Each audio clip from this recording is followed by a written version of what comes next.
kasıb üçün zülmət olub cavanlıq. Ömrümüz keçdi, getdi bir anlıq. Görən niyə bu dünyaya yarandıq?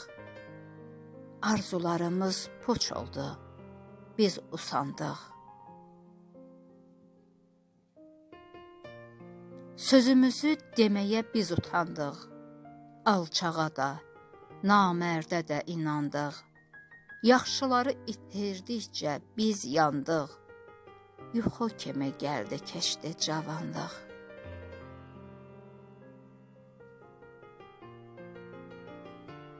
Toğrul yazır, qalmayıbdı insanlıq. Demagoglar varkən həyat qaranlıq. Günü gündən xəyallara dalarıq. Yuxu kimi gəldi, keçdi cavanlıq. Şeirin müəllifi Aşıq Toğrul Gədəbəyli, səsləndirdi Afət Abbasova.